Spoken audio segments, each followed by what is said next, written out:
إن الله وملائكته يصلون على النبي يا أيها الذين آمنوا صلوا عليه وسلموا تسليما.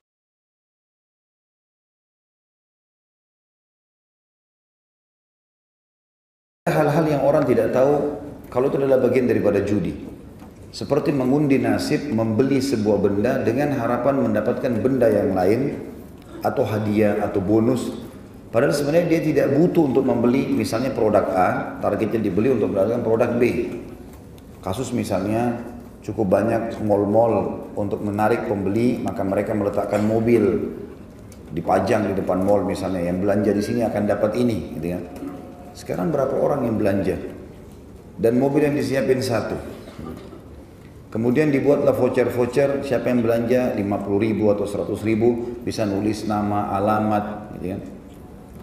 Kalau seandainya seseorang di antara kita masuk ke mall tersebut atau toko tersebut dengan niat memang untuk belanja umum, kita belanja memang belanja kebutuhan, memang di sana ada kebutuhan bulanan dari supermarket misalnya, atau memang ada keperluan ada toko buku kita harus beli. Lalu kemudian karena kita belanja sejuta misalnya, kita dikasih voucher, lalu kita mengisinya.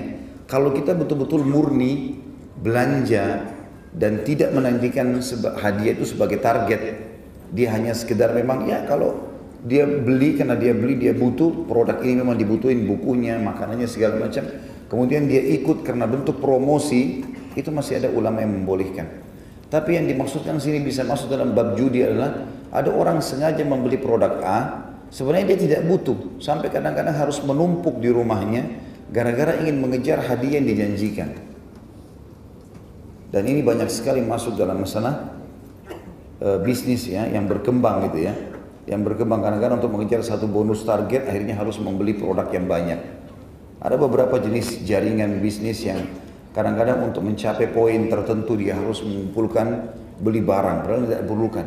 Maka masuklah ditaruh di gudang bertumpuk. Dan banyak contoh-contoh berhubungan dengan masalah ini tentunya. Saya tidak mungkin menyebutkan jenis perusahaannya atau jenis pekerjaannya, tapi umumnya seperti itu.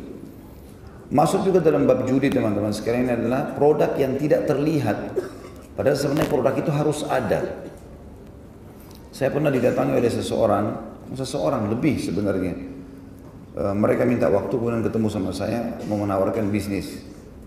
Lalu saya tanya bisnisnya apa? Bisnis emas. Baik, mana bisnis emasnya? Mana produknya? Oh ini tidak ada produknya. Ini hanya sistem. Masukkan uang sekian dolar, itu sekitar $10.000. Ini masukkan, kemudian nanti akan dikasih PIN tertentu, lalu mengikutlah, ngadu nasib di situ. Jadi masuk, kemudian nanti kita ikutin perkembangannya, naik turunnya, segala macam. Nasib-nasiban. Kalau pas berhubungan dengan angkanya, maka bisa dapat sekian.